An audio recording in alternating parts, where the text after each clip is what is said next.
Assalamualaikum warahmatullahi wabarakatuh. Ketemu lagi bersama saya Dr. Rahmana Bayu di acara The Bayu Barokah Show. Kali ini episode ke-18 dengan Dr. Gigi Kika. Selamat datang, Dok. Halo. Ya, terima kasih Dok sudah datang meluangkan waktu kurang lebih 45 menit sampai 1 jam ke depan. Kita akan sharing atau kita akan diskusi tentang kesehatan gigi, khususnya nanti tentang cabut gigi ya, Dok ya. Ya, kemudian kita mengangkat judul mitos atau fakta cabut gigi dapat menyebabkan buta. Nanti kita akan gali lebih lanjut. Sebelumnya kita sapa dulu, Dok, untuk yang pemirsa live. Hai. Halo, ya nanti teman-teman bisa tanya atau ikut menonton dan bertanya. Nanti kita akan sampaikan ke Dr. Kika dan beliau akan jawab yang sekiranya berhubungan dengan tema hari ini. Oke, ya kita mulai langsung aja, Dok ya. Oke. Untuk mungkin pertanyaan secara umum dulu, Dok, kalau untuk sebenarnya untuk cabut gigi itu atau istilahnya istilah yang lebih awam apa, Dok? Cabut gigi ya, Dok ya? Cabut gigi. Cabut gigi, oke. Nah, untuk cabut gigi itu sebenarnya kapan seseorang itu harus dicabut giginya atau mungkin dalam bahasa medis itu indikasinya seperti apa, Dok, untuk cabut gigi? Jadi cabut gigi itu memang harus dilakukan ketika gigi itu memang sudah rusak. Oke, Jadi Dok. gigi yang memang sudah tidak bisa dipertahankan lagi itu memang sebaiknya dicabut aja gitu. Oke. Jangan di eman-eman, toh juga nggak ada giginya. Oke, iya, Dok. Jadi ada kondisi tertentu yang memang tidak bisa dipertahankan sehingga harus dicabut, dilepas. Oke. Nah, mungkin kan kadang orang bertanya-tanya, Dok, kenapa nggak ditambal saja? Kenapa harus dicabut? Apakah memang sudah nggak bisa ditambal? Nah, itu sekiranya batasannya mungkin untuk pemirsa tahu seperti apa ya, Dok ya? Jadi gini. Gigi itu memang treatmentnya ada dua ya. Kalau nggak ditambal, ya pilihannya adalah dicabut. Oke, Dok. Nah, kapan kita harus ditambal, kapan harus dicabut? Kalau ditambal itu, kalau misalkan giginya yang masih sehat, itu jumlahnya atau kalau diperkirakan itu masih lebih banyak daripada gigi yang rusak. Oke, Dok. Terus kemudian, apakah ada kerusakan sampai dalam atau tidak, kemudian ada pecah atau tidak. Nah, kalau misalkan memang nanti dari hasil yang dilihat dokter vision ya, jadi belum diapa-apain, jadi di vision aja kira-kira, oh ini kalau misalkan ditambal keberhasilannya bisa sampai 50% lah minimal. Lebih baik memang ditambal aja dulu. Tapi kalau misalkan kita lihat, oh ini kalau misalkan ditambal keberhasilan dari perawatan penambalan ini nanti kurang dari 50%, atau kalau kita lihat ternyata lubangnya sudah sangat dalam dan kemungkinan tidak bisa untuk ditambal, sebaiknya memang dicabut. Kayak gitu. Karena kalau dipaksakan untuk ditambal, pasti nanti someday akan terjadi sesuatu. Kayak gitu. Jadi lebih baik pilihannya cabut. Oke, jadi kalau ditambal itu tadi keberhasilan maksudnya untuk mengembalikan fungsinya, Dok. Betul, ya? fungsinya. Jadi kalau memang nggak bisa, kalau diperkirakan dari pertimbangan dokter gigi, kalau diperkirakan bisa berhasil, ya pasti akan ditambal, ada opsi tambal ya, Dok ya. Betul. Tapi kalau sampai dokter gigi menyarankan untuk dicabut, berarti itu memang harus dicabut karena sudah tidak bisa ditambal lagi atau dimaksimalkan dengan ditambal ya, Dok ya. Terus bisa nggak sih misalnya sebagai pasien tuh minta, Dok ini saya dicabut aja giginya, itu kira-kira dari dokter gigi itu selalu ada pertimbangan atau seperti apa, Dok? Sebenarnya dokter itu pasti akan mencarikan second opinion ya. Jadi dari gigi yang dia keluhkan itu kita pasti akan memberikan satu opinion pertama. Jadi yang utama yang terbaik begini. Kemudian second opinion. Jadi kalau tidak diginikan harus diitukan. Nah, jadi kita harus mempertimbangkan dulu seperti itu. Kalau misalkan ada pasien datang terus tiba-tiba ujuk-ujuk, Dok saya mau cabut gigi. Ya kita lihat dulu dong giginya. Nah, giginya gimana? Kalau misalkan ternyata giginya itu memang masih sehat, ya nggak mungkin kita cabut juga. Kalau kita lihat fungsinya masih sangat dibutuhkan, terus posisi giginya atau kondisi giginya masih yang tadi saya bilang 50% masih bisa hidup atau dipertahankan, ya jangan dicabut gitu. Kita akan memberikan edukasi kenapa kok kita tidak melakukan pencabutan seperti itu. Kalau dipaksa nanti akan ada efeknya yang jangka panjang seperti itu. Ya, jadi kan saya membayangkan sih, maksudnya kadang kan saya pernah punya keluhan gigi juga, Dok. Jadi ketika kalau dicabut tuh kayaknya ya udah bebannya selesai gitu, Dok. Tapi ternyata pertimbangannya nggak sesimpel itu, dimana pasti kalau masih bisa dipertahankan dengan ditambal akan ditambal. Tapi kalau nggak bisa nanti akan dianjurkan untuk dicabut oleh dokter gigi. Terus kalau untuk taruhlah memang kondisi gigi itu perlu dicabut dok, atau memang tidak bisa ditambah lagi sehingga harus dicabut. Kondisi-kondisi yang harus terpenuhi saat pencabutan apa, atau gampangnya tidak boleh dicabut kalau seperti apa? Karena kan saya tuh pernah dulu dok, saya mau cabut gigi, tapi nggak boleh kan waktu itu saya dicek tensinya ternyata tinggi. Maksudnya kondisi-kondisi seperti itu supaya pemirsa paham yang perlu dipersiapkan tuh apa gitu dok. Nah iya betul, jadi kalau misalkan pasien ya sudah misalkan nih saya sudah dijelaskan ini kalau ditambal begini, dicabut begini, kalau misalkan dicabut ada efeknya, terus pasien udah dok saya pingin cabut aja karena sudah capek merasakan banyak pasiennya kan sakit sudah gitu. Dok rasanya sudah enough lah cukup. Nah kalau memang pingin dicabut itu sebaiknya jaga kondisi tubuh dulu. Jadi pastikan satu, kondisi tubuh pasien kondisinya itu sedang fit betul. Jangan sedang demam atau sedang kondisi yang tidak enak badan. Nah itu untuk yang generalisasi. Tetapi ada juga yang kondisi dalam tubuh spesifik. Nah, contoh misalkan tadi tensinya tinggi. Nah, kalau tensinya itu sudah dikatakan itu termasuk grade hipertensi, itu sudah tidak boleh untuk dilakukan pencabutan. Atau kalau misalkan ada yang gula darah, ya kan diabetes. Kalau memang gula darahnya itu sudah melampaui, itu juga tidak boleh. Terus kalau misalkan ada bawaan-bawaan tertentu, nah itu juga tolong disampaikan ke dokter. Karena itu bukan dokternya kepo ya. Ini itu bukan dokternya kepo pingin tahu penyakit kamu apa, bukan.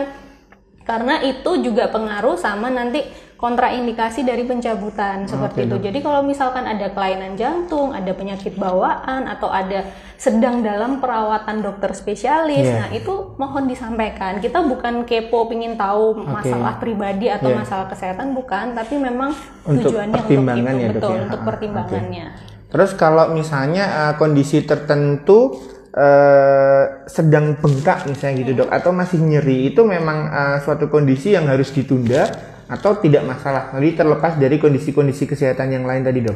Nah kalau misalkan sedang sakit ya, misalkan datang kondisi bengkak, banyak pasien itu datang kondisinya selalu sedang akut ya.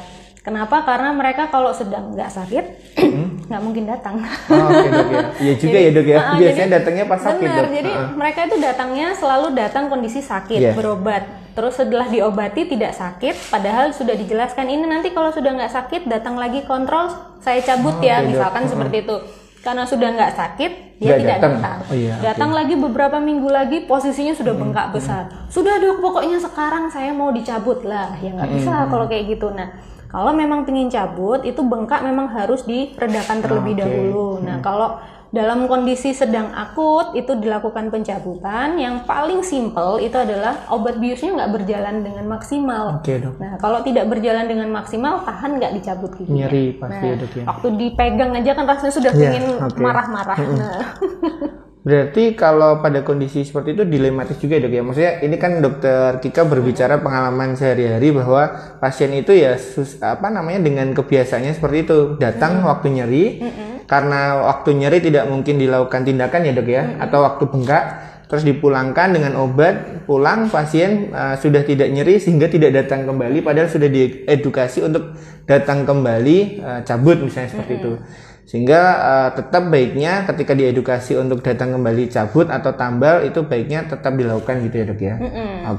Terus kalau dengan taruhlah tadi kondisi-kondisi kesehatan lainnya tadi dok, atau bengkak seperti ini, berarti pasien akan dipulangkan dulu. Terus misalnya pasien-pasien yang tensinya tinggi seperti itu seperti apa dok? Apakah diminta untuk kontrol ke dokter spesialis penyakit dalam dulu? Maksudnya biar ada gambaran gitu dok? Iya betul. Jadi kalau misalkan pasien sudah cerita dulu, oh dok saya punya riwayat tensi tinggi atau gula darah. Nah, waktu dicek seketika, kalau misalkan kondisi tensinya baik, gula darahnya baik, boleh dilakukan. Tapi kalau ketika tinggi, terus pasien bilang saya padahal minum obat rutin dok, tapi pada kenyataan waktu datang semuanya tinggi. Nah, itu biasanya akan kami kembalikan ke dokter spesialis penyakit dalamnya. Nah, kayak gitu. Jadi nanti kalau memang dalam pengobatan waktu kembali dicoba lagi, tes lagi sudah normal, baru dilakukan pencabutan. Sama seperti kalau misalkan pasien dengan cuci darah rutin, nah seperti itu pun juga tidak langsung harus dicabut. Jadi kita kembalikan dulu lagi ke dokternya yang merawat, apakah kondisi pasien memungkinkan untuk dilakukan pencabutan atau tidak. Kayak gitu. Jadi dikonsultasikan betul. dulu. Jadi kalau memang sudah dari dokter yang merawat menyatakan oh kondisi ini baik untuk dilakukan pencabutan, maka akan dilakukan. Jadi nggak yang cuman bicara aja, tapi memang sudah tercatat ACC. Terus sebenarnya kalau kondisi ini sebagai gambarannya jadi si dok, kalau misalnya taruhlah tensinya tinggi seperti itu tadi, problemnya tuh pas saat pencabutan ada resiko atau mungkin proses penyembuhannya yang menimbulkan kondisi tertentu atau seperti apa? Dua-duanya dok ya. Dalam prosesnya juga bisa menyebabkan resiko atau dalam proses penyembuhannya juga tidak sembuh-sembuh. Seperti itu. Jadi dua-duanya punya resiko, jadi ketika dan setelah. Jadi memang harus dikondisikan dulu untuk ideal saat mencabut ya dok ya. Nah terus ini sih dok, kalau kita hubungkan dengan judul kita mengambil tema cabut gigi khususnya mitos atau fakta terkait resiko, itu sebenarnya pencabutan gigi itu ada efek samping atau resiko-resiko yang dapat timbul nggak dok? Terlepas dari adanya kondisi penyakit yang lain tadi dok. Nah itu dia yang mau kita bahas sekarang ya. Jadi mitos atau fakta pencabutan gigi lebih ke arah buta ya. Karena yang sering saya dengar itu nggak berani cabut gigi karena takut buta.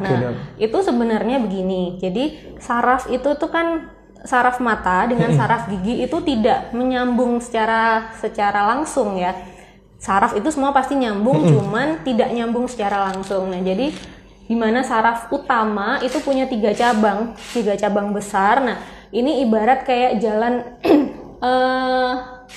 Boyolali simpang kuda lah.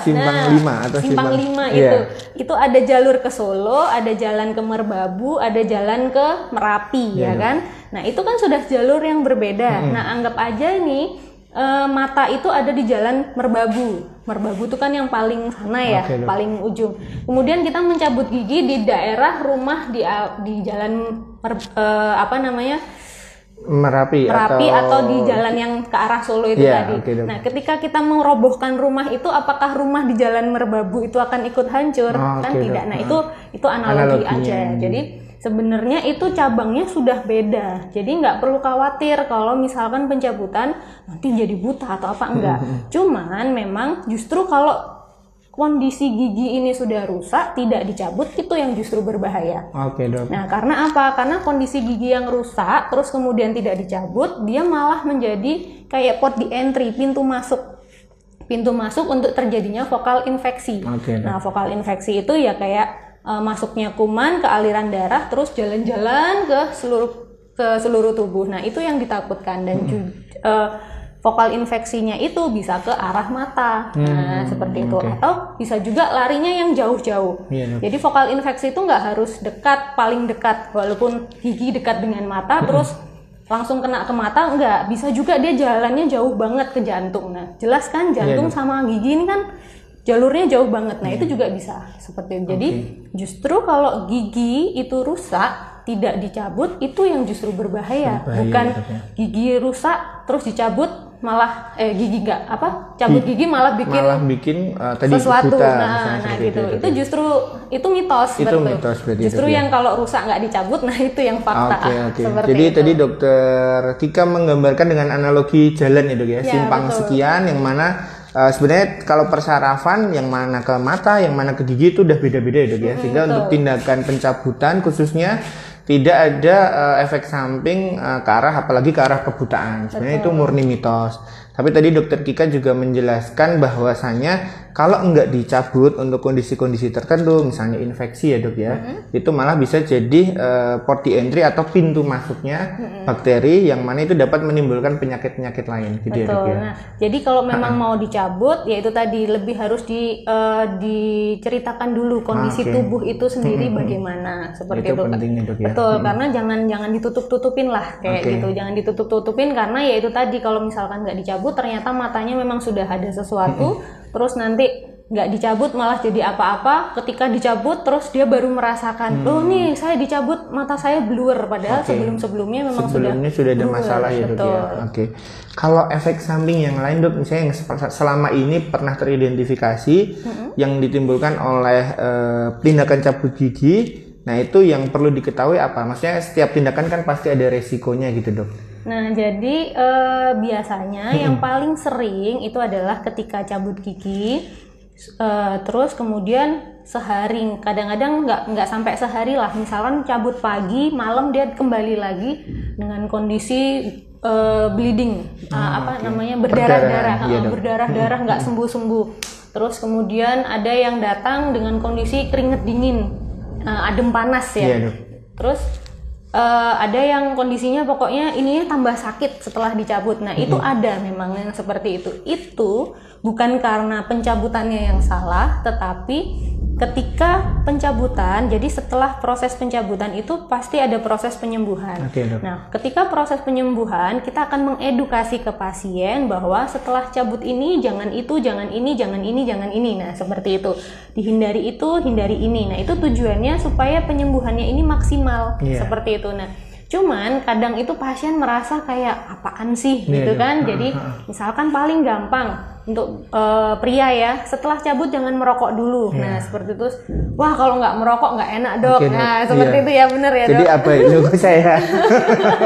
Nah, jadi bilang kalau nggak merokok sehari itu nggak enak dok. Wah ya sudah gimana juga. Nah itu pernah ada pasien pria datang malam-malam, jadi dia pagi cabut di sebuah tempat, sebuah fasilitas kesehatan, kemudian mungkin diedukasi terus dia tidak menjalankan, kemudian malam dia datang ke tempat praktek saya dengan keringet dingin membawa kresek karena darahnya itu sekresek. Saya bingung, untung nggak mati lemes nih orang. Gitu kan. Berarti bisa pada kondisi itu waktu itu benar-benar perdarahannya masih ya, dia keluar terus ditambah dia juga punya kebiasaan suka gini. Ngesep gitu ya, kayak kita makan permen gitu. Nah itu nggak boleh. Jadi setelah kita cabut gigi itu jangan disesep-sesep gitu, jangan seperti itu, karena dengan seperti itu klot darah yang sudah beku akan pecah lagi. Dan jadi kalau beku pecah ya udah ngalir terus, nggak akan selesai. Padahal itu harus 24 jam terbentuknya. Nah kemudian dia datang terus saya bilang darahnya berhenti, itu yang pertama. Yang kedua, setelah dicabut sakitnya luar biasa. Nah itu namanya komplikasi pasca pencabutan. Nah itu terjadi namanya dry socket. Jadi di mana soket gigi, soket itu kayak kantong gigi yang dulunya ada giginya, ini kantongnya ya, kemudian ini giginya, kemudian kita ambil seret ini kan. Nah ini ada kantong. Nah kantong ini mengalami proses penyembuhan. Nah ketika dalam proses penyembuhan dia teriritasi seperti itu. Jadi misalkan kita punya pantangan jangan makan pedas dulu, makan pedas, terus rajin dibersihkan dulu, terus tidak dibersihkan, terus akhirnya jadi dry socket itu tadi. Nah dry socket itu sakitnya luar biasa. Seperti itu memang sakit. Jadi kelihatannya sudah tidak berdarah tapi sakit. Nah sakit tidak berdarah. Dry socket sakit ternyata tapi tidak berdarah, dry socket kalau di gigi ya. Nah kayak gitu. Nah itu karena kelalaian dari pasien dalam proses penyembuhan itu tadi. Nah, jadi memang seharusnya dijalankan lah seperti kalau memang jangan merokok ya jangan merokok, kalau misalkan jangan makan pedas ya jangan makan pedas, jangan disesep-sesep ya jangan disesep-sesep. Jadi ternyata ini ya dok ya, maksudnya untuk kaitannya dengan efek samping sebenarnya kalau kondisi-kondisi itu asal edukasi itu dijalankan bisa diminimalisir ya dok ya. Betul. Jadi ketakutan itu sebenarnya bisa dihindari asal itu tadi baik untuk nyeri, perdarahan itu edukasi dari dokter gigi dijalankan. Kalau ini dok sebenarnya mungkin kalau saya sendiri sih pernah melakukan cabut gigi, jadi ada gambaran. Nah mungkin untuk pemirsa sebenarnya proses pencabutan gigi tadi kan pertimbangannya sudah disampaikan seperti apa. Kalau udah nggak bisa ditambal ya mungkin dicabut. Nah untuk proses pencabutan gigi itu mungkin dari awal persiapan sampai akhir tuh seperti apa dok? Secara umum aja supaya ada gambaran. Misalnya persiapan, kalau dulu sih saya nggak tahu, kalau dulu saya disuruh ronsen dulu gitu dok, ronsen gigi. Nah itu kan mungkin ada indikasi tertentu yang harus ronsen, nggak semua mungkin ya dok ya. Nah terus persiapannya apa saja, terus saat pencabutan gigi itu ya mungkin digambarkan di biusnya seperti apa gitu mungkin dok. Jadi ronsen gigi itu seperti alat penunjang dari tindakan. Jadi kadang memang kita butuh ronsen gigi kalau kita mencurigai ada sesuatu di dalam.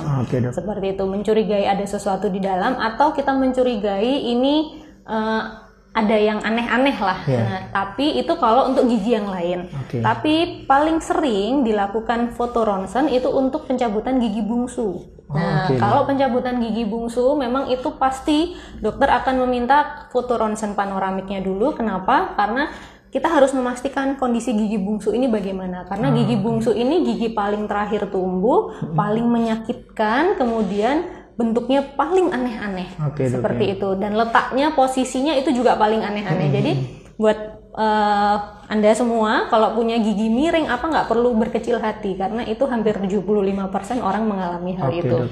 Jadi nah itu foto ronsen itu tujuannya untuk kita mengetahui itu dulu. Tapi kalau misalkan posisi giginya tidak di belakang, terus kita lihat kondisinya tidak perlu melakukan foto, itu nggak perlu dilakukan foto. Jadi itu hanya penunjang aja. Kalau dokter menganggap ini kira-kira kayaknya ada sesuatu nih di situ. Nah, untuk memastikan kondisinya baik atau tidak itu dari foto ronsen itu. Nah, nanti kalau misalkan mau dicabut ya harus disuntik dulu. Nah, kebanyakan pasien selalu bertanya. Iya, karena kan takutnya gitu biasanya itu dok di proses pembiusannya yang mana harus disuntik itu loh. Pasti pasien tanya dulu, dok ini disuntik nggak? Lah gimana kalau nggak disuntik? Malah lebih sakit ya dok. Malah lebih sakit. Saya juga ya kalau nggak mau disuntik nggak apa-apa gitu, tapi tahan ya. Iya, dok. Nah kayak gitu. Jadi perlu nggak disuntik? Perlu, seperti itu. Untuk gigi, apalagi gigi dewasa, itu sangat perlu untuk disuntik karena akarnya jelas panjang sekali dan proses pencabutannya juga tidak sesimpel gigi anak-anak. Ya, kalau gigi anak-anak yang sudah kesundulan atau goyang, nah itu memang nggak perlu dilakukan pembiusan dengan disuntik seperti itu. Pembiusannya bisa dengan topikal oles dan lain sebagainya. Tapi kalau giginya itu masih panjang, jadi pasti gigi dewasa ya, giginya itu akarnya kelihatan pasti ini pasti masih panjang nih giginya. Dan terus kemudian goyangnya juga nggak terlalu, atau ini bahkan tidak goyang, itu harus disuntik karena itu satu-satunya jalan menuju ke bius.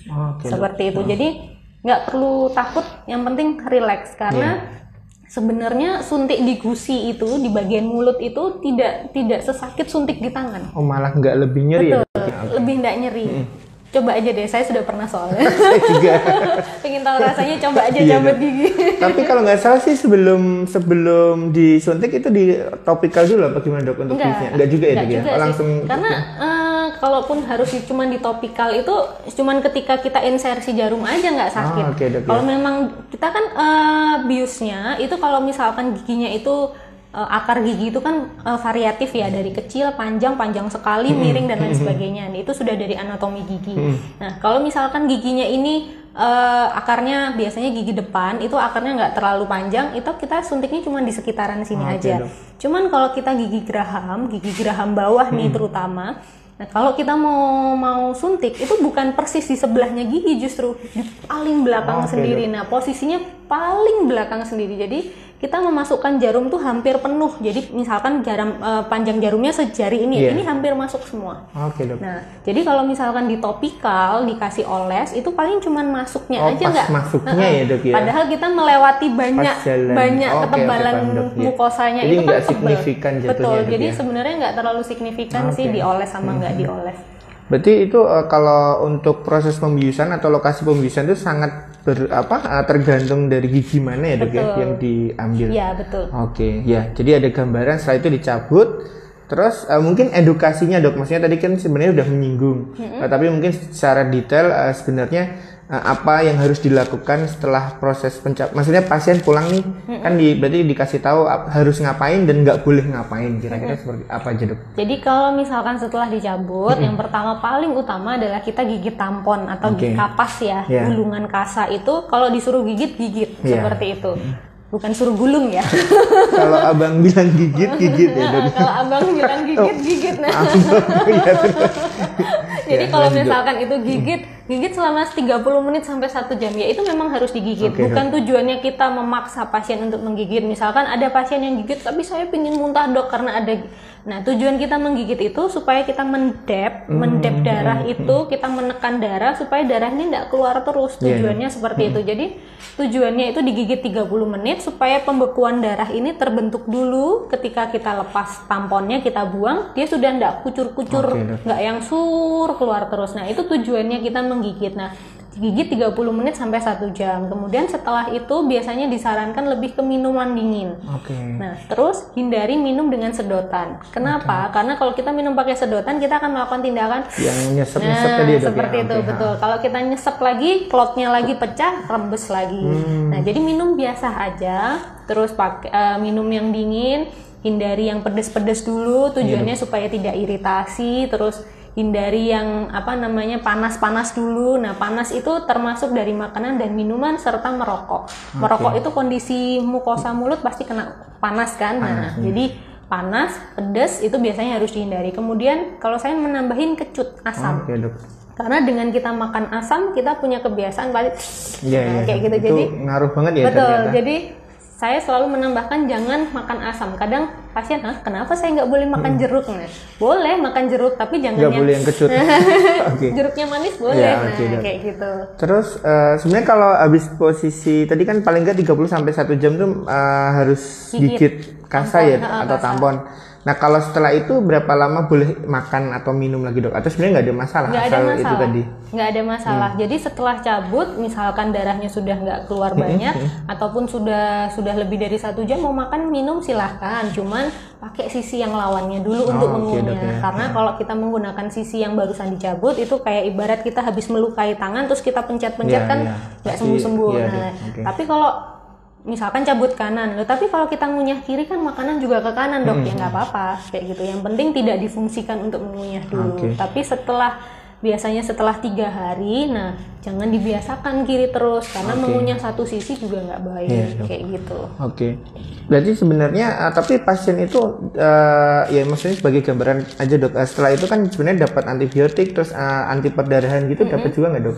Nah, itu atau tergantung case-nya, Dok? Tergantung case-nya kalau saya. Jadi kalau misalkan case-nya ini kira-kira orangnya misalkan oral hygiene-nya nggak bagus, terus saya lihat kebiasaannya juga kayaknya tidak baik. Nah, bekas pencabutannya saya lihat juga lukanya kurang baik. Nah, seperti itu. Nah, itu biasanya ditambahin dengan antibiotik. Atau paling sering adalah anti nyeri. Karena intensitas ambang sakit orang kan berbeda. Ada yang sakit sedikit sudah heboh. Nah, jadi anti nyeri itu biasanya pegangan ketika sakit. Betul. Dan itu pun selalu saya edukasi hanya diminum ketika berkeluhan sakit. Tapi kalau misalkan tidak sakit, tidak usah diminum. Seperti itu. Ya, jadi sebenarnya perdarahan kalau normal dengan mekanis saja tadi sudah bisa berhenti ya, Dok, ya, asal tidak melakukan makan makanan yang kecut, yang pedas, panas, terus kebiasaan nyesep tadi ya, Dok. Nah, mungkin kalau untuk pembahasan tentang cabut gigi kurang lebih udah selesai, Dok. Kita beranjak ke pertanyaan dulu ya, Dok, ya. Boleh. Nanti kalau pertanyaannya kira-kira relate mau dibahas. Tapi kalau misalnya nggak relate, kalau bisa dibahas singkat, monggo sih, Dok, nggak apa-apa. Gitu. Dari @wik322. Gigi susu anak yang mengalami karies gigi bisa lepas maksimal umur berapa, Dok? Monggo, Dok. Kalau gigi itu kalau umur maksimal pergantian gigi anak itu sampai umur 11 tahun. Itu maksimal. Cuman gigi itu punya jatahnya sendiri-sendiri untuk lepas. Seperti itu. Jadi misalkan gigi depan itu terjadi di umur 6 sampai 7 tahun. Seperti itu. Jadi umur 11 yang sebelah mana itu yang belakang, seperti itu. Jadi, nah kalau misalkan sampai umur 7 tahun gigi anak saya kok belum tumbuh ya yang permanennya kayak gitu. Nah, itu memang menjadi pertimbangan. Kenapa belum juga tumbuh ya kan? Kalau misalkan ada sesuatu ya berarti harus dilakukan pengecekan lebih lanjut seperti itu. Nah, kalau ingin membahas tentang itu nanti di next pertemuan. Lanjut ya, Dok, ya. Dari @laisandayani, Dok, apa solusinya bagi orang yang masih muda tapi gigi mudah rapuh? Nah, kalau mudah rapuh itu lebih ke kualitas gigi sih sebenarnya. Nah, kualitas gigi itu ditentukan ketika proses pembentukan gigi. Nah, proses pembentukan gigi itu untuk gigi dewasa ketika kita anak-anak. Nah, jadi penting untuk anak-anak yang sekarang punya anak kecil nih. Nah, makanlah yang bergizi seperti itu.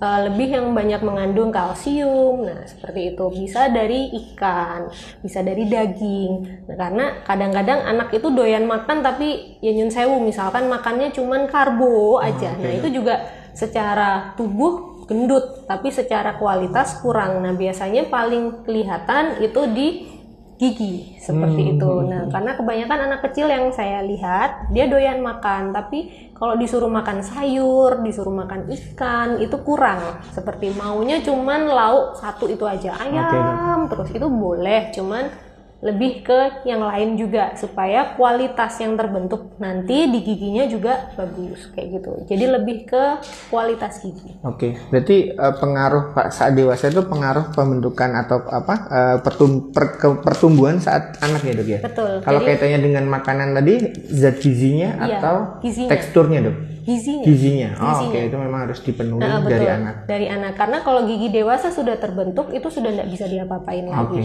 Caranya supaya tidak mudah rapuh ya dijaga kebersihannya. Gitu. Jangan sampai ada sisa makanan yang masuk ke sela-sela. Rajin check up ke dokter gigi 6 bulan sekali seperti itu. Oke, kalau arah anjurannya itu berarti per 6 bulan dok untuk 6 dokter bulan. gigi Untuk ya? dewasa 6 bulan, kalau anak-anak 3 bulan biasanya. Oh, kalau anak malah per 3 bulan, kalau dewasa per 6 bulan. Kalau merasa oral hygiene-nya baik ya. Tapi kalau misalkan kok saya merasa tidak bisa menjaga kebersihan mulut ya lebih dipercepat boleh. Tapi maksimal 6 bulan. Oke dok. Next. Dari Ingrid Hasanuddin, dok apakah gigi geraham paling belakang bisa dicabut? Oh bisa sekali. Bisa sekali. Bisa sekali. Cuman ya itu tadi tekniknya yang dipakai itu. Nah kalau gigi geraham posisinya normal seperti gigi-gigi lain tegak lurus, pencabutan biasa saja. Cuman kalau misalkan ternyata posisinya itu hanya keluar sedikit atau kalau orang bilang ini tumbuh tapi nggak cepet-cepet besar dia bilang itu. Ini padahal sudah 5 tahun misalkan. Itu bukan karena dia tidak tumbuh tapi karena posisinya yang tidak baik sehingga yang keluar hanya kelihatan sedikit seperti itu. Nah, kalau yang posisi seperti itu dilakukan pencabutan dengan operasi. Nah, jadi untuk gigi bungsu apakah harus operasi? Tidak harus. Kalau posisinya tidak baik harus dioperasi. Dan kalau misalkan dia sudah keluar, walaupun cuma keluar sedikit, sebaiknya diambil saja sebelum ada keluhan. Oh gitu dok? Ya, karena kalau sudah ada keluhan, itu akan merugikan gigi yang di depannya. Gitu, di depannya itu akan rusak malahan. Jadi malah fungsi geraham utama yang posisinya normal ini malah ikutan rusak. Padahal kalau kita mengunyah kan kita butuh geraham ya. Nah geraham yang di depannya ini kan yang fungsi utamanya. Yang gigi bungsu kalau dia posisinya tegak dan bagus itu memperkuat daya kunyah. Tapi kalau posisinya miring atau tidak bagus itu tidak membantu apa-apa tapi malah merugikan. Nah, sebenarnya berarti tiap orang tuh akan tumbuh, hanya saja ada yang tumbuhnya baik, ada yang enggak atau gimana dok? Betul. Jadi yang tadi saya bilang gigi bungsu itu tidak semua orang punya. Tidak semua orang punya. Betul. Tidak semua orang punya. Kalaupun punya tidak semuanya bagus. Maksudnya posisinya. Kalau misalkan dia punya tidak semuanya lengkap. Nah, jadi gigi bungsu ini memang dibilang gigi variasi bukan variasi, gigi ekstra. Jadi kalau misalkan dia tumbuh bagus, dia membantu fungsi mengunyah, tapi kalau dia tidak tumbuh bagus, dia tidak membantu apapun, tapi malah merusak yang lain, mengganggu yang lain. Karena saya nggak merasa tumbuh, mungkin emang nggak tumbuh berarti ya dok ya? Nah, kalau atau kadang nggak nyadar. Nah itu dari foto ronsen, jadi saya nggak merasa nih punya geraham bungsu gitu. Antara memang tidak tumbuh, tidak punya, atau tumbuh tapi tidak keluar. Ya, betul. Jadi posisinya miring sekali atau memang nggak bisa keluar sama sekali seperti itu. Ya lanjut, @happydf bisa pasang gigi palsu atau tidak? Mungkin untuk dokter maksudnya berarti gimana untuk dokter Kika melayani pemasangan gigi palsu apa enggak gitu? Mungkin maksudnya. Bisa. Kalau gigi palsu macamnya banyak, kalau pingin tahu datang aja ketemu saya. Langsung datang ke dokter Kika di Umi Barokah tiap hari Senin sampai Jumat jam berapa dok? 11 sampai jam 2 siang. Jam 11 sampai jam 2 siang. Next. Dari @puputayu02, dok mau tanya, kalau saat membuka mulut terasa sakit dan berbunyi di bagian gusi belakang, itu kenapa ya dok? Berbahaya atau tidak? Nah itu namanya bunyi clicking. Jadi kalau misalkan kita buka terus bunyi klok, nah itu memang kalau diteruskan berbahaya. Kenapa? Karena itu seperti sendinya rahang. Rahang itu bentuknya kayak sendi, yang atas begini, yang bawah begini. Nah, kalau dia bunyi klik berarti ini tidak sempurna keluar masuk pergerakannya. Nah, kalau dia diteruskan itu nanti lama-lama kayak bantalannya sendi itu habis atau keluar atau lepas. Nah, kalau sudah seperti itu sakitnya luar biasa. Dan bahkan mungkin tidak bisa buka mulut lagi karena itu luar biasa sakit. Jadi kalau memang seperti itu sebaiknya Satu, periksa ke dokter gigi dulu, nanti kita akan lihat, kita akan kasih tahu terapinya yang bagaimana dan tingkat keparahannya seperti apa, karena tergantung dari itu juga. Berarti resikonya itu tadi dislokasi ya dok, istilahnya dislokasi mandibular itu. Dislokasinya tapi lebih ke nggak bisa terus-terusan, jadi kita buka mulut ini sakit. Bukan kalau dislokasi kan kita buka terus nyantol ya, nyangkut ya. Kalau ini nyeri seperti itu, jadi atau rahangnya miring wajahnya. Berarti memang sebaiknya kalau memang ada keluhan persampaikan ke dokter gigi aja dok ya. Aja. Dari Atria City, saya giginya gingsul dok, apakah harus dicabut? Jangan. Pertimbangannya seperti apa dok? Maksudnya itu kadang kan ya tergantung di lokasinya mungkin ya dok, atau gimana? Jadi dilihat gigi yang gingsul ini apa dulu. Nah kalau misalkan gigi yang gingsul itu gigi susu ya cabut aja sih ya. Tapi kalau misalkan itu gingsulnya gigi taring paling sering ya. Taring dewasa, gingsul tumbuhnya di sini, itu jangan dicabut. Karena gigi taring itu sebenarnya itu pusat cantik dan cakepnya orang.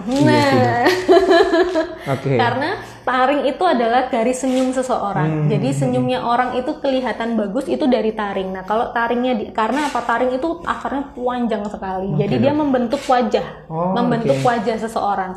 Jadi kalau taringnya itu dibuang dalam kondisi sehat ya, itu justru akan mempengaruhi struktur wajah. Jadi wajahnya nanti kelihatan kayak agak gimana ya, masuk, gitu. Jadi jangan. Kalau memang butuh pencabutan untuk perawatan behel ya misalkan, nah itu biasanya dalam pertimbangan yang harus dicabut apa. Bukan taringnya yang dicabut, bukan gingsulnya yang dicabut, tapi pasti ada kebutuhan yang lain. Kecuali gingsulnya itu rusak. Dok ya. Nah, kalau rusak dan tidak bisa dipertahankan ya kenapa harus dipertahankan gitu. Jadi nggak sesimpel itu ya dok ya, pasti ada pertimbangannya. Nah, datang ke dokter gigi saja. Next dari Zulfa Aminah 03, dok saya mau nanya, noda putih pada gigi apa bisa dihilangkan? Apa itu keturunan? Noda putih dari gigi itu, white spot itu biasanya kebanyakan fluoride sih, kayak gitu. Dok. Jadi mungkin dari kecil kebiasaan oles-oles apa gitu. Waktu kecil, kalau kecil itu kan tidak boleh pakai pasta gigi fluoride dulu, di atas 6 tahun baru boleh. Nah seperti itu. Nah bisakah hilang? Kalau hilang secara alami tidak bisa, karena itu sudah masuk ke warna gigi. Nah gimana caranya hilang? Itu dengan dibersihkan kemudian ditambal ulang. Jadi menutupi istilahnya, kita tipiskan kemudian kita tutupi seperti itu dengan vinir biasanya. Dok. Vinir. Ya, next Zahra KN, bagaimana cara mengurangi nyeri setelah gigi dicabut? Saya pernah nyeri sekali cukup lama jadi trauma. Dok. Ya itu tadi, nyeri itu paling gampang dihilangkan dengan anti nyeri dengan obat. Cuman kenapa bisa nyeri itu harus jadi pertanyaan. Kenapa waktu cabut gigi bisa nyeri? Apakah satu, tidak menjalankan edukasi pasca pencabutan. Nah, seperti itu. Jadi harus dikoreksi dulu, betul. Jadi tidak bisa digeneralisasikan. Sebenarnya kalau proses yang dari dokter Gika sampaikan kayak dry spot itu memang akan selalu terjadi, yang mana kadar nyerinya beda-beda atau seperti apa dok? Kalau dry socket itu terjadi dry socket. Jadi dry socket itu terjadi kalau misalkan tidak sembuh sempurna itu tadi, itu dry socket. Dan itu memang sakitnya itu tergantung ambang nyeri seseorang. Jadi tapi jelas sakit. Seperti kalau itu jelas sakit, tapi tergantung ambang nyerinya seseorang. Berarti bisa jadi terjadi itu dry socket itu ya dok ya? Bisa juga karena itu. Next dari Warena Wardani, kalau mau cabut gigi anak, adakah batasan usianya dok? Sebenarnya cabut gigi anak itu berbeda dengan cabut gigi dewasa. Nah, cabut gigi anak itu satu, kalau memang gigi itu sudah tidak bisa dipertahankan atau akarnya sudah keluar sekali biasanya, ya udah mau nggak mau dicabut. Terus yang kedua itu kalau sudah terjadi penumpukan dengan gigi permanen. Jadi kalau dilihat ternyata gigi permanennya ini sudah hampir keluar, sedangkan gigi susunya masih ada. Nah itu harus segera diambil, jangan nunggu gigi permanennya keluar. Karena kalau sudah terlanjur keluar, berarti nanti waktu waktu gigi susu ini dicabut, gigi permanennya posisinya akan di belakang dan itu akan susah untuk kembali ke depan. Berarti memang sebaiknya ya justru sejak kecil kalau memang ada keluhan dikonsulkan aja perkara mau dicabut apa enggak nanti. Betul. Jadi lebih baik adalah periksa rutin aja. Jadi jangan ke dokter gigi nunggu sakit seperti itu. Lebih ke pemeriksaan rutin, general check up aja untuk gigi seperti itu. Lanjut Elisasha, dok, treatment bersih karang gigi buat bumil boleh atau tidak ya? Kalau boleh harus bertahap, gigi atas gigi bawah di hari yang berbeda atau bisa langsung dalam 1 kali treatment? Pembersihan karang gigi itu bukan kontraindikasi untuk ibu hamil, jadi boleh banget, justru harus dibersihkan. Karang gigi itu tidak boleh ada di dalam mulut, jadi mau hamil atau tidak hamil itu harus dibuang. Yang pertama, yang kemudian bisa langsung sekali treatment, bisa. Yang penting ibu tidak dalam kondisi stres. Seperti itu, karena yang ditakutkan ketika ibu hamil itu adalah dalam proses treatmentnya. Karena kan ibu hamil hormonalnya kan sudah pasti ada perbedaan ya dok ya. Terus kemudian waktu treatment dia mungkin takut, gelisah atau gimana lah yang ditakutkan ketika treatmentnya itu. Jadi pada dasarnya nggak ada kontraindikasi. Nggak ada kontraindikasi. Jadi kalau memang kondisinya tangguh-tangguh aja nih si ibu, nggak masalah. Yang nggak boleh cabut giginya. Kalau cabut gigi? Nah, kalau cabut gigi sebaiknya tidak dilakukan ketika hamil. Dok ya. Gitu. Lanjut. Ada lagi? Aprilia Surya 97, dok, kalau usia 20 tahun gigi bungsunya belum tumbuh itu kenapa ya dok ya? Nah itu tadi yang saya jelaskan ya. Jadi tidak semua orang punya, tidak semua orang kalau punya itu lengkap, tidak semua orang tumbuh dengan normal. Jadi tidak usah berkecil hati. Tidak usah berkecil hati ya dok ya. Next dari Lilizes, dok, apakah lidah putih disebabkan oleh asam lambung atau karena kandida? Bagaimana cara mengecek penyebab bahwa lidah putih karena asam lambung atau jamur? Kalau dari jamur, coba di swab. Jadi kalau misalkan dia di swab, dia ada putih-putih yang ikut, berarti kemungkinan dari jamur. Sesimpel itu ya dok? Sesimpel itu. Cuman jamur itu, kenapa-kenapanya periksa aja. Jadi siap, tidak sesimpel itu. Tidak sesederhana itu ya dok ya. Cuman kalau ingin tahu caranya itu tadi. Ngeceknya minimal dicek kalau memang ngikut itunya putih-putihnya, berarti kemungkinan karena jamur ya dok ya. Next dari Edul Mandri, pagi dok, apakah ada efek samping dari pemasangan gigi palsu sama perataan gigi? Prosesnya bagaimana ya dok? Kebetulan gigi saya tidak rata. Dari apa tadi, pemasangan gigi palsu, efek samping. Sebenarnya gigi palsu itu nggak ada efek samping apapun, cuman yang sering ditanyakan itu bikin bau atau enggak. Itu tergantung dari si pemakai itu sendiri, rajin nggak membersihkan. Itu untuk gigi palsu yang lepasan. Nah, kalau gigi palsu lepasan itu apa ya? Gigi palsu lepasan itu yang terdiri 2 warna. Jadi kalau Anda semua punya gigi palsu yang terdiri dari 2 warna, merah dan putih, itu artinya lepasan. Karena merah itu artinya gusi-gusian, putihnya itu baru gigi. Nah, semua yang gigi palsu ada warna merah dan putih itu wajib dilepas. Karena kalau tidak dilepas itu akan menyebabkan efek samping yang lain-lain seperti itu. Dan kebanyakan yang sering saya temui di sini itu adalah gigi palsu yang model lepasan, tetapi dipaksakan menjadi permanen. Gitu. Karena gigi palsu permanen tidak seperti itu. Jadi gigi palsu itu sebenarnya banyak sekali macamnya. Nah, kayak gitu. Dipaksakan maksudnya dipasang terus atau gimana dok? Entah ya. Jadi ya tahu itu mereka nempel terus. Jadi waktu saya periksa, saya bilang, Pak, Bu, Mas, Mbak, gigi palsunya tolong dilepas. Wah, nggak bisa dilepas dok. Loh, maksudnya gimana? Ini sudah bertahun-tahun di dalam mulut saya seperti ini. Jadi sebenarnya harusnya dilepas gitu. Betul. Jadi kalau misalkan gigi palsu itu yang tadi saya bilang ada warna merah dan putih, ya yang merah itu harus rajin dilepas. Karena kalau tidak, karena kenapa harus dilepas ya? Ketika kita makan, sisa makanan halus itu akan masuk ke dalam sela-selanya itu tadi. Nah, bayangkan itu tidak dilepas selama 1 bulan aja, itu seperti nggak gosok gigi 1 bulan. Nah, apalagi bertahun-tahun. Nah, itu bisa jadi kayak nggak gosok gigi kan? Nah, itu yang malah menimbulkan kondisi-kondisi efek sampingnya itu tadi. Next at Mutsla. Dok, gigi saya goyang. Saya sudah melakukan perawatan tapi tetap goyang. Kenapa ya? Kenapa ya dok? Nah, gigi goyang itu bisa jadi dari kerusakan jaringan penyangga gigi. Jaringan penyangga gigi itu termasuk salah satunya tulang. Nah, kalau tulangnya dia merosot ya, menurun. Jadi tulang itu kan punya ketinggian di leher gigi. Kalau tulangnya itu turun masih 1/4, dia masih kuat. Tapi kalau tulangnya ini sudah turunnya banyak, ya nggak bisa. Mau gimana? Seperti itu. Nah, kalau seperti itu treatmentnya apa? Nah, nanti saya akan jelaskan di next pertemuan. Nah, juga cek dulu apakah ada karang gigi atau enggak, karena pengaruh sekali. Gitu. Untuk gigi goyang itu dok? Karena karang gigi itu merusak tulang.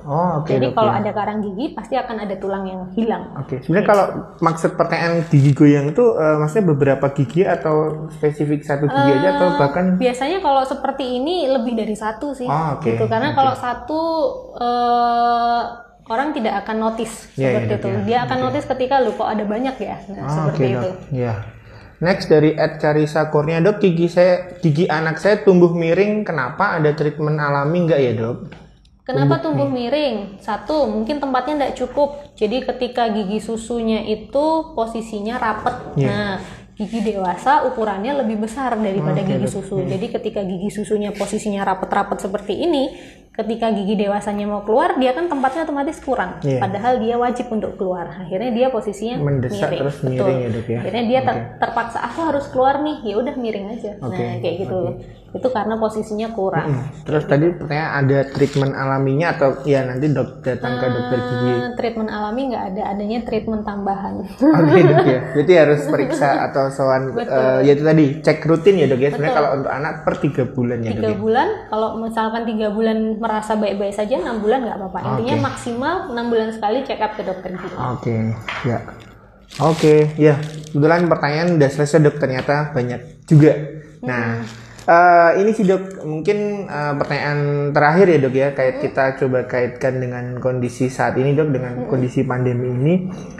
Ini sih dok, kalau pasien itu kan kadang mereka takut ya ke dokter dengan kondisi saat ini, walaupun sebenarnya tidak perlu takut karena kita di Umi Barokah sendiri juga menerapkan protokol-protokol itu dok. Nah, mungkin untuk menyadarkan ini, kan kadang tuh orang tuh dengan keluhan, udahlah karena takut ke dokter gigi, dengan kondisi saat ini ya dok konteksnya, itu minum anti nyeri terus gitu maksudnya. Nah itu kira-kira baiknya gimana dok? Maksudnya karena untuk menunda itu mereka minum anti nyeri terus gitu dok? Sebenarnya gini, kalau misalkan takut ke dokter gigi, memang untuk kondisi seperti ini, kalau tidak emergensi sekali, tidak usah ke dokter gigi dulu, tidak masalah. Cuman kalau misalkan sudah tidak tahan, sudah sakit, datang aja langsung, karena itu termasuk emergency treatment. Kenapa? Karena dengan mengkonsumsi anti nyeri terus itu sebenarnya tidak terlalu pengaruh. Nah, karena sakit gigi itu berbeda seperti sakit batuk pilek ya, yang bisa diminumin obat terus hilang dan sembuh. Nah, kalau giginya itu sendiri bermasalah, ya kita harus mentreatment dari gigi itu dulu. Kayak gitu. Nah, nanti setelah sudah tidak sakit, itu namanya maintenance. Nah, kalau yang maintenance itu, selama maintenance bisa baik, ya nggak usah kontrol dulu, selama sampai pandeminya selesai masih nggak apa-apa. Tapi kalau misalkan sudah sakit sekali, datang saja ke dokter gigi, itu akan dilakukan treatment emergency. Seperti itu sih. Cuman kalau misalkan ingin perawatan selama kondisinya sehat, tidak ada masalah, kondisinya di screening juga oke, boleh kok dilakukan. Dok. Karena ini ya dok ya, maksudnya untuk menentukan pengobatan ya memang harus dicek dulu. Dan untuk mengobati ya diselesaikan permasalahannya, nggak cuman asal dikasih anti nyeri aja dok ya. Ternyata ada pertanyaan tambahan ya dok, maaf. Dari Brian SJY, dok, gigi saya depan patah tengah, bisa ditambal atau harus dicabut? Kalau kondisi akarnya masih sehat, kondisi di dalam tidak ada masalah, bisa kok ditambal. Jadi tidak harus dicabut. Ditambah struktur gitu ya? Tapi itu butuh tindakan treatment sebelum penambalan. Nah, seperti itu. Nanti kalau mau dijelasin, monggo ketemu saya langsung, saya jelaskan treatmentnya apa. Ya, siap. Terus lanjut ya dok ya, untuk pertanyaan tadi kita kaitkan dengan pandemi. Tadi kalau misalnya harus ke dokter gigi, persiapannya seperti apa dok untuk dikala pandemi seperti ini? Kalau mau ke dokter gigi, satu yang jelas kondisi sehat secara keseluruhan. Udah dok, itu aja sih. Secara sehat keseluruhan, terus misalkan habis pergi-pergi dari zona merah, zona hitam atau merah, sebaiknya memang karantina dulu. Udah seperti itu yang aja. penting itu aja, Dok, aware dengan kondisi. Aware, betul. Jangan menutupi jangan berbohong atau menutup-nutupi, karena selain merugikan diri sendiri itu merugikan yang lain juga. Dok. Terus ini, Dok, mungkin kita hubungkan dengan anak-anak sekarang kan banyak di rumah, Dok, dengan school from home ini. Nah, mereka ya mungkin kami juga merasakan, mungkin Dokter Kika juga merasakan putra-putrinya di rumah. Nah, itu aktivitasnya kan terbatas, banyak ngemil dan sebagainya. Nah, mungkin yang dipesankan ke orang tua seperti apa ya, Dok ya? Karena pengaruh ke makanan misalnya seperti itu. Kalau untuk anak-anak, jadi ini berlaku sebenarnya bukan cuma untuk anak-anak ya, untuk semua orang yang punya gigi, termasuk gigi palsu ya. Nah, kalau kebiasaan ngemil itu tinggi, kebiasaan makan itu tinggi, itu memang harus rajin dibersihkan secara rutin dengan cara menyikat gigi secara rutin minimal 2 kali sehari di pagi dan di malam hari. Tetapi kalau misalkan dari pagi hingga sore kita merasa makan terus, itu lebih baik lagi kita gosok gigi di sore hari ketika kita makan. Nah, kalau untuk dewasa mungkin kita sudah bisa care ya, oh ini kotor, oh ini bersih. Jadi kita punya inisiatif untuk membersihkan.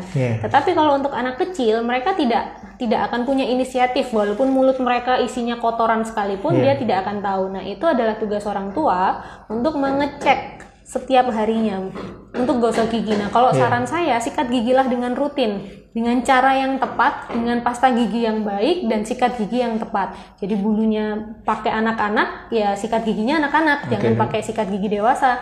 Pasta giginya juga pasta gigi anak-anak. Jumlahnya jangan terlalu banyak, yang penting bersih pasta giginya itu tadi. Terus sikat gigi rutin dari pagi dan terutama malam hari mau tidur, karena mereka berpikirnya adalah sehari 2 kali, itu 2 kalinya ini terserah. Nah, padahal 2 kali itu adalah pagi hari setelah sarapan dan malam hari sebelum tidur. Itu yang utama. Tetapi kalau sore hari mau gosok gigi itu lebih bagus lagi. Karena dengan gosok gigi di sore hari berarti kan makanan yang tadi kita makan sepanjang hari kita bersihkan. Dan itu orang tua wajib memperhatikan. Dan sikat gigi itu nggak cuman yang esek-esek-esek, nah itu nggak. Terus kalau misalkan anak nih makan, nah kalau dia makan atau nyemil untuk makanan yang lengket, nah itu harus segera dibersihkan. Sesaat itu juga harus dibersihkan. Contoh coklat. Coklat itu kan lengket di sela-sela gigi atau di tekuan gigi itu ya. Nah itu kalau habis makan, cek dulu, lihat deh giginya. Gitu. Misalkan ada coklat-coklat, suruh minum air putih yang banyak, bersih atau enggak. Kalau misalkan enggak bersih, dibersihkan. Betul, karena makanan yang lengket itu berpotensi besar untuk melubangi gigi.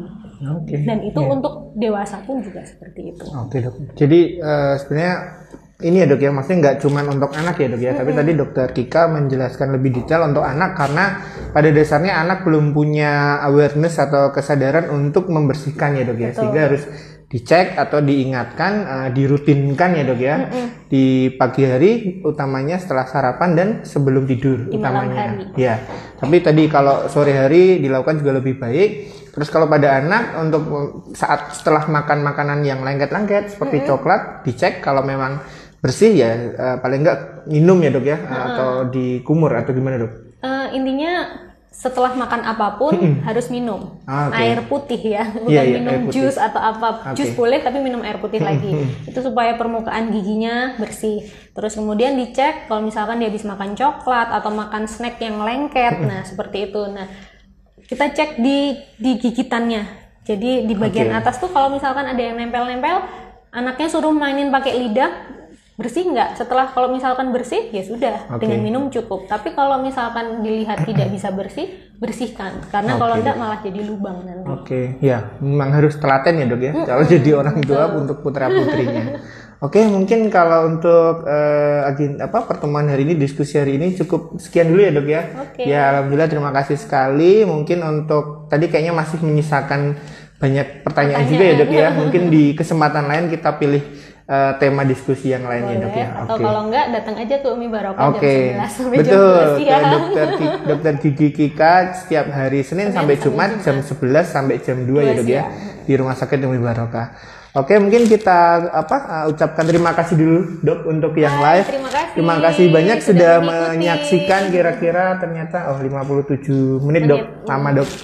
Terus yang sudah bertanya juga terima kasih sudah kami tanyakan ke Dokter Kika, semoga terjawab ya dok ya. Betul. Oke, rasa penasarannya atau rasa ingin tahunya, kalau memang butuh informasi lebih lanjut datang ke Dokter Gigi Kika. Atau bisa follow IG saya. Boleh ya dok, follow-nya dok @drg Kika Francisca. Oke, ya. Kita mention juga kemarin kok dok Ya. di itu. Oke, mungkin sekian dulu. Sekali lagi kami ucapkan terima kasih banyak ya dok ke Dokter Kika sudah Sama-sama. berkenan hadir, meluangkan waktu dan membagikan ilmu untuk berdiskusi di sini sehingga kita semua tahu masyarakat lebih aware terhadap kesehatan gigi khususnya. Terus ya mungkin di kesempatan lain bisa ketemu lagi dengan Dokter Kika. Oke, terima kasih untuk yang nonton via YouTube. Jangan lupa like, komen, sama subscribe. Mungkin Dokter Kika juga nanti komen sama subscribe juga dok. Siap. Oke, terima kasih. Saya akhiri. Wassalamualaikum warahmatullahi wabarakatuh. Thank you. Dah. Terima kasih dok.